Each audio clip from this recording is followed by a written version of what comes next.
तो फ्रेंड्स, किसी भी बॉडी को हम रेस्ट पे तब कहते हैं जब उसकी पोजीशन टाइम और सराउंडिंग के हिसाब से चेंज नहीं होती है।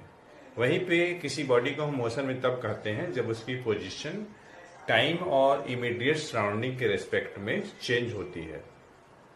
उसी तरीके से distance travel per unit time आपका स्पीड होता है। उसी में अगर मान लीजिए पर्टिकुलर डायरेक्शन की बात हो जाएगी तो फिर वेलोसिटी हो जाएगा। वहीं पे अगर हमें एवरेज स्पीड की बात करनी होगी तो किसी भी मूविंग बॉडी के लिए एवरेज स्पीड मतलब ये होता है total distance travel and total time taken, दोनों का जो रेशियो होगा उसी को हम बोलते हैं एवरेज स्पीड। कहने का मतलब ये है कि अगर हमें एवरेज स्पीड निकालनी होगी तो हम सबसे पहले ये देखेंगे कि लेंथ ऑफ जर्नी कितना है और जर्नी को ट्रेवल करने में टाइम कितना लगा है, मतलब total distance travel upon total time taken. ये कैलकुलेट करने के बाद जो वैल्यू आएगी वही एवरेज स्पीड होगा। तो आज के इस सेशन में हम लोग इसी कॉन्सेप्ट मतलब एवरेज स्पीड से रिलेटेड एक क्वेश्चन डिस्कस करने वाले हैं।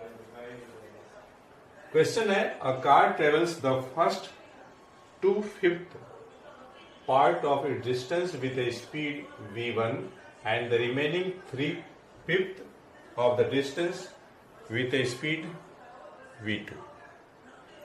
टोटल लेंथ ऑफ जर्नी का 2/5 पार्ट जो है v1 स्पीड के साथ ट्रेवल की गई है और रिमेनिंग 3/5 जर्नी का v2 स्पीड के साथ ट्रेवल की गई है।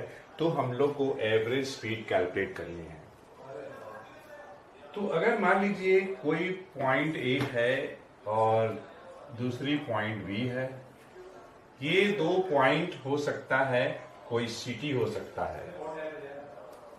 तो अगर मान लीजिए ये दोनों सिटीज के बीच का डिस्टेंस अगर x है, तो जैसा कि क्वेश्चन बोल रहा है कि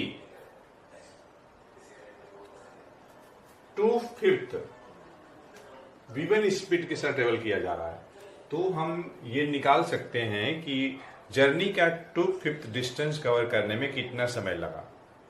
उसी टाइप से जर्नी का 3/5 डिस्टेंस कवर करने में कितना समय लगा जब 3/5 डिस्टेंस को ट्रेवल करने में जो स्पीड रही है v2 रही है। उसी टाइप से 2/5 डिस्टेंस ट्रेवल करने में जो स्पीड रही है v1 रही है और टोटल टाइम को प्लस कर लेंगे मतलब t1 और t2 को, तो हमें टोटल टाइम तो जर्नी मिल जाएगा। तो एवरेज स्पीड निकालना है हमें। Average speed